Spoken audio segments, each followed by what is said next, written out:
Hello' নমস্কাৰ maths my life YouTube চেনেললৈ আপোনালোকক সকলোকে স্বাগতম জনাইছোঁ। আজি আমি ক্লাছ 10 মেথছৰ যিটো চেপ্টাৰ 7 দেখা পাইছে তোমালোকে চেপ্টাৰ 7টো সপ্তম শ্ৰেণীটো হৈছে স্থানাঙ্ক জ্যামিতি। এই স্থানাঙ্ক জ্যামিতিৰ বিষয়ে আজি আমি আলোচনা কৰিম। তো চোৱাচোন প্ৰথমে কি দিয়া আছে, এই ইয়াত যে ব্লাৰ কৰি যিখিনি যে আমাৰ অলপমান ডাঠ কৰি লিখা আছে কলা আখৰেৰে, সেইখিনি চোৱাচোন কি লিখিছে। সেইখিনি আমাৰ বহুত ইম্পৰ্টেণ্ট হয় যিটো স্থানাঙ্ক জ্যামিতিৰ কাৰণে। ইয়াতে কৈছে যে y অক্ষৰ পৰা এটা বিন্দু দূৰত্ব x স্থানাঙ্কক x কোঅৰ্ডিনেট বা ভুজ বোলে। কি বোলে? x কোঅৰ্ডিনেট আৰু ভুজ একে বস্তু, ঠিক আছে। x কোঅৰ্ডিনেট আৰু ভুজ একে বস্তু, ঠিক আছে বুলি কোৱা হয়।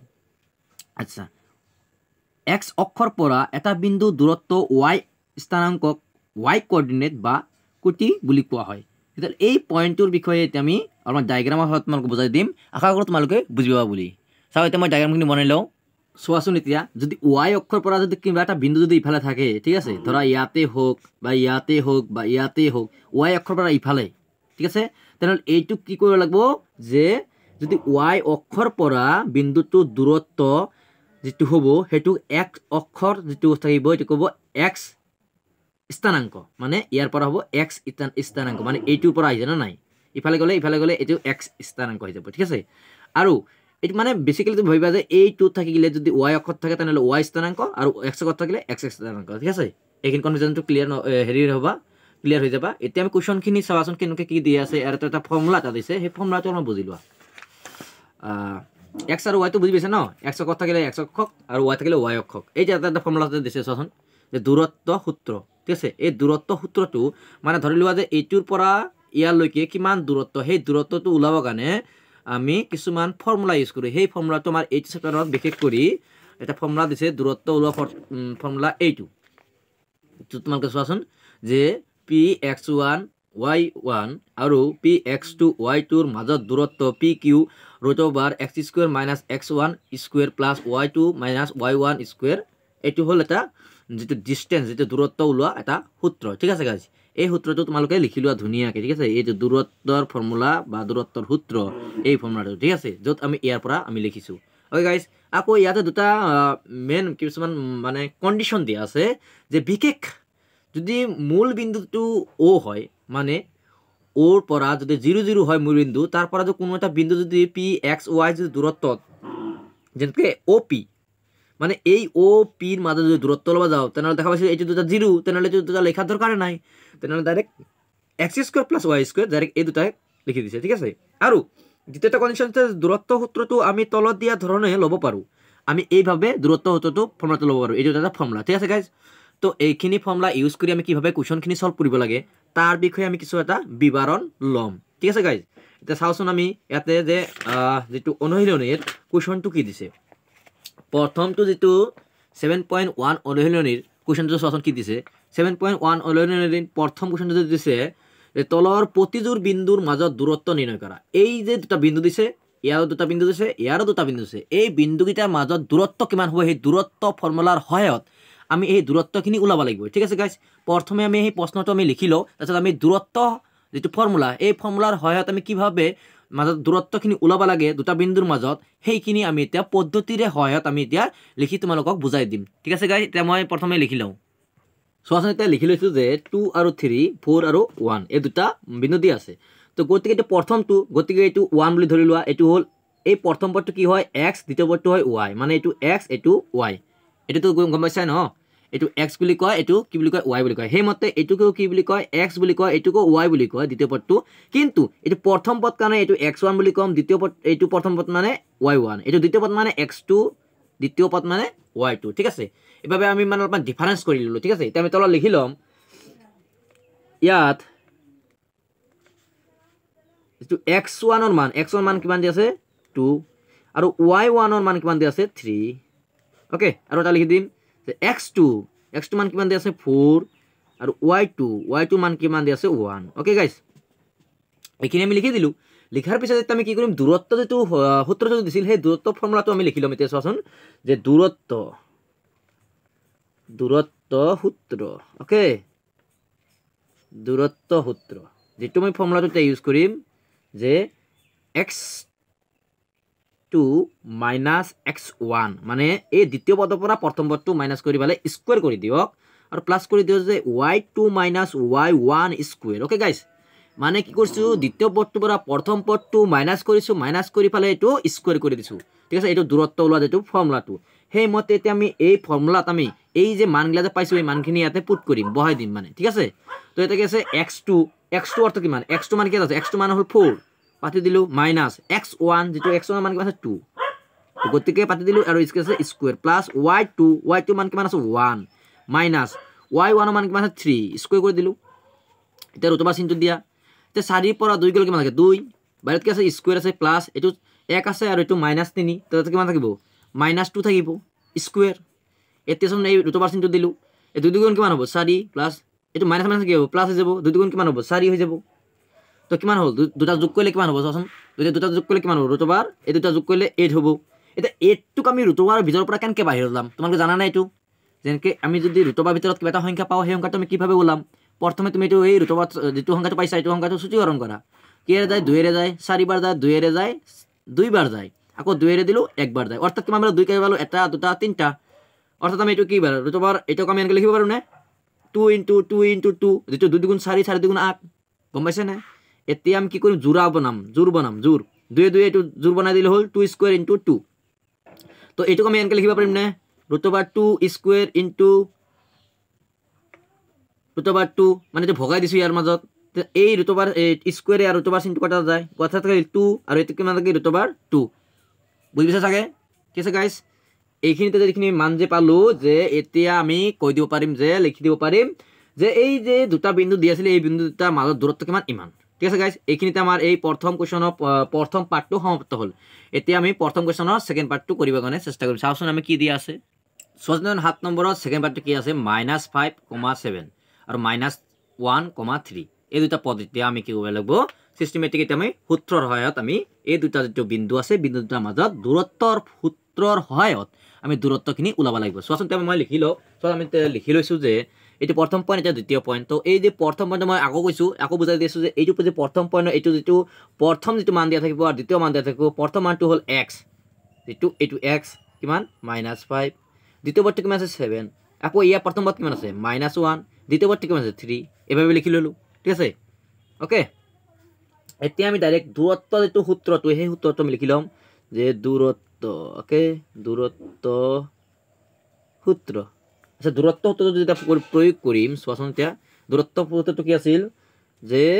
দ্বিতীয় পদৰ পৰা প্ৰথম পদ যেটো x ৰ মাইনাস কৰা আৰু স্কয়াৰ কৰা ইকুৱেল দ্বিতীয় পদ যেটো y ৰ তাৰ পৰা প্ৰথম পদটো মাইনাস কৰা আৰু স্কয়াৰ কৰা ওকে এতিয়া আমি কি কৰিব লাগিব এইখিনি যেটো x ৰ মান কিমান এইটো যেটো -1 পাতি দিলো আৰু কি আছে মাইনাস চিন আছে এৰে x ৰ মান কি আছে -5 তো গতিকে আমি এটা পাতি দেব মাইনাস পাব কাৰণে সোৱাচোন দুটা চিন একেলগে লিখিব নোৱাৰি গতিকে আৰু এটা বেগত দিব লাগিব স্কয়াৰ প্লাস এটো y2 মান কিমান আছে 3 দিয়া আছে 3 মাইনাস y1 মানে কি আছে 7 ওকে গাইস এইখিনি সোৱাচোন এতিয়া আমি ৰুট ওভাৰ চিনটো দিলো ৰুট ওভাৰ চিনটো দিয়াৰ পিছত এটা সামথিং ক্যালকুলেশনটো এটা মাইনাস মাইনাস কি হৈ যাব প্লাস হৈ যাব অৰ্থাৎ -1 + 5 স্কয়াৰ প্লাস 3 আছে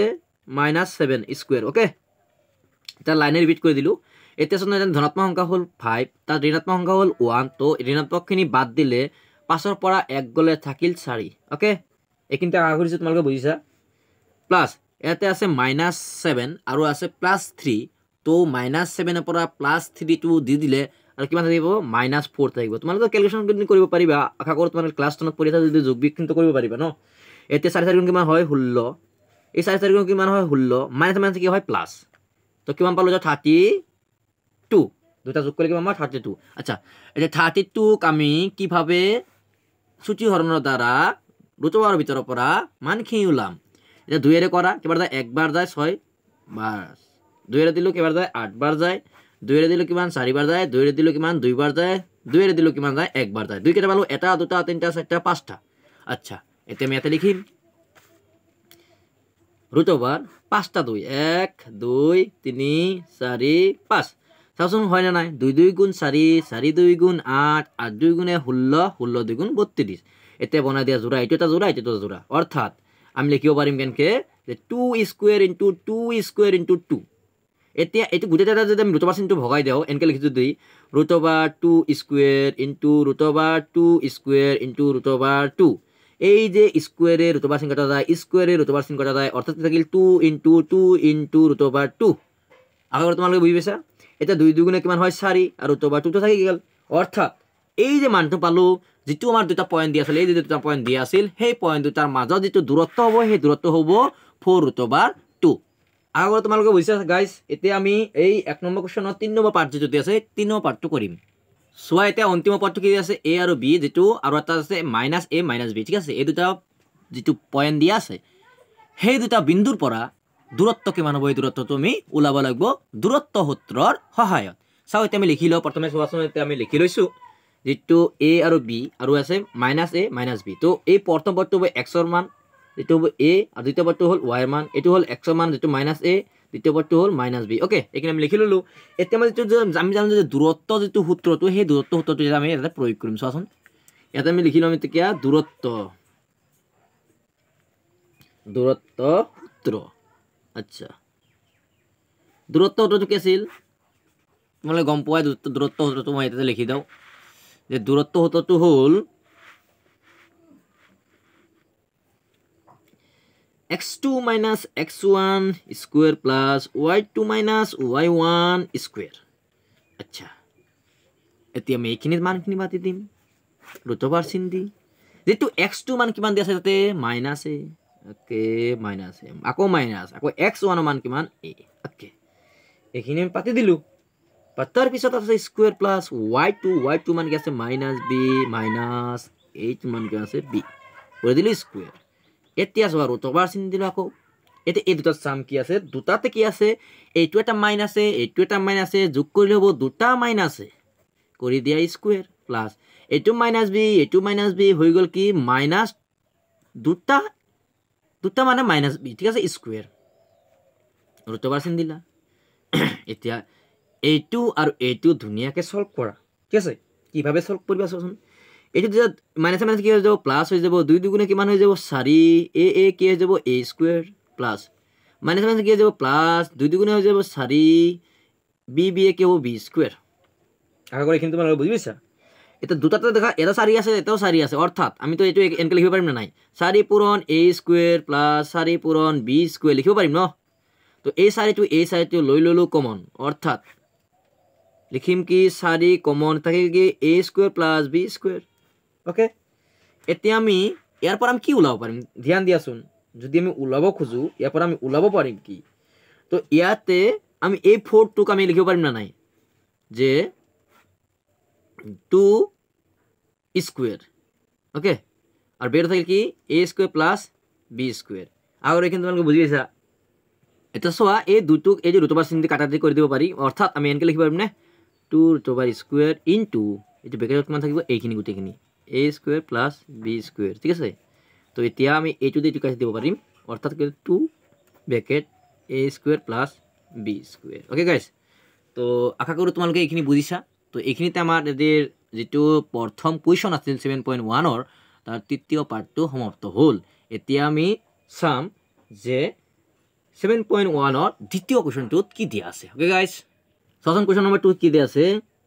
প্ৰথম যে বিন্দু দিয়া আছে 0,0 আৰু দ্বিতীয় বিন্দু আছে 36,15 ৰ মাজত দূৰত্ব ওলাব লাগে তুমি এতিয়া ওপৰৰ 7.2 অনুচ্ছেদত যেটো আলোচনা কৰা হ'ল a আৰু b নগৰ দুখনৰ যেটো মাজত দূৰত্ব উৰিব পাৰিবানে মানে এই দুটা এটা বিন্দু দিয়া আছে ইয়াৰ পৰা এটা দূৰত্ব ফৰ্মুলা দি সূত্ৰখিনি আনসাৰখিনি ওলাব লাগে এটা আমাৰ যেটো বিশেষ যেটো সূত্ৰটো আছিল যে x square plus y square যেটো ৰুটৰ ভিতৰত আছিল সেই ফৰ্মুলাটো আমি প্ৰয়োগ কৰি এতিয়া অংকটো কৰিম সো দে কোৱেশ্চন নম্বৰ 2 তো মই লিখি দিছো যিখিনি দিয়া আছিল যে 0,0 আৰু 36,15 ৰ মাজত দূৰত্ব ওলাব লাগে তো মূল বিন্দুৰ পৰা প্ৰদত্ত বিন্দু দুটা দূৰত্ব যেটো ফৰ্মুলাটো হবে এটো ফৰ্মুলা হ'ব যেটো আমাৰ বিশেষ সূত্ৰত আমি পাইছিলো যে যদি মূল বিন্দুটোৰ পৰা ডাইৰেক্ট ওলাব লাগে মানে এটা বিন্দু যদি 0,0 দিয়া থাকে তেনহলে ডাইৰেক্ট এই ফৰ্মুলাটো আমি ব্যৱহাৰ কৰিব পাৰিম ঠিক আছে গাইস এতিয়া আমি এইখিনি এই ফৰ্মুলা মতে এই যে x2 আৰু y2 দিয়া আছে সেইখিনি মানখিনি ইয়াতে পুট কৰি ফেলে আমি এই কোৱেশ্চনটো সলভ কৰিম অলপমান ইফালে দেখোন আমাৰ অসুবিধা হয়তো গতিকে আমি ইফালে লিখিছো ঠিক আছে তোমালোকে ধৰি লবা যে তোমালোকে ইফালে তলতে লিখিবা ঠিক আছে মই এতিয়া ফৰ্মুলাটো যেটো আছে x2 অৰ্থাৎ কি মানে x2 মান কিমান 36 ওকে এইটো কৰি দিলা কি স্কোয়াৰ প্লাস আৰ y2 মান কি আছে 15 15 কৰি দিয়া স্কোয়াৰ এতিয়া 36 ৰে 36 পূৰণ কৰলে কি মানে 1296 আৰু ইফালে কি 15 15 পূৰণ কৰলে 225 এতিয়া এই দুটা যোগ কৰি দিয়া যোগ কৰিলে কিমান হ'ব 1521 তোমাক যোগ কৰিতো পাৰিবা ন এতিয়া চোৱাচোন এইখিনি সংখ্যা কেতে 1529 হক 21 হক এটা লিখি দাও মই 1521 হক যদি তুমি হৰণ কৰিবা তে হৰণ কৰিলে কি হেৰে যাব চোৱাচোন প্ৰথমে চাওতে লাষ্টত অযুগ্ম সংখ্যা গতিকে 3 ৰে যাব কেনকে 1 আৰু 5 কিমান হয় 6 6 2 8 8 1 9 গোটেইটা সংখ্যা যোগ কৰি গোটেইটা এই সংখ্যাটোৰ গোটেইটা অংকগিটা যোগ কৰাৰ পিছত আমি পালো কিমান 9 আৰু সেই 9 টো 3 ৰে হৰণ যায় গতিকে এই সংখ্যাটো 3 ৰে হৰণ যাব তো 3 ৰে হৰণ কৰিলে 3 5 কিমান হয় 15 2ত না যায় তেনেহলে 0 বাৰ যায় 2 টো ইয়াতে বলতে কিমান 21 7 বাৰ যায় আকৌ 3 ৰে দিলো 3 ৰে কেইবাৰ যায় 3 ৰে পাছত একবাৰ থাকি গেল 2 বহি গেল আগত হৈ গল 20 গুচি গল কিমান 6 বাৰ 6 3 গুণ কিমান হল 18 থাকি গল 2 বহি গল হাতৰ আগত হৈ গল 27 27 ভিতৰত কেইবাৰ যায় 27 ভিতৰত 3 কেইবাৰ যায় 3 9 গুণ 27 ওকে এইটো দেখা যায় এইটো ডাইৰেক্ট গম পাইছে যে 169 যেটো সংখ্যাটো 13 ৰে যাব কাৰণ এইটো সংখ্যাটা 13 ৰ বৰ্গ 13 দি কিমান দেব 13 16 ভিতৰত একবাৰ থাকি যায় 3 ইয়াত বহি গল হৈ গল 39 39 ভিতৰত 13 কিমান যায় 3 বাৰ যায় আকৌ 13 ৰে দিলো কেইবাৰ যায় একবাৰ যায় অৰ্থাৎ আমি এটো লিখিব পাৰিম 3 পূৰণ 13 পূৰণ 13 এতিয়া আমি জোৰা বনাব লাগিব যে 13 3 স্কয়াৰ পূৰণ 13 স্কয়াৰ তো এটো আমি কি কৰিব পাৰিম এতিয়া এই যেটা স্কয়াৰ যেটা আছে যে কমন লৈ লও মানে 3 পূৰণ 13 লিখি দাও স্কয়াৰ এটো কাটি দাও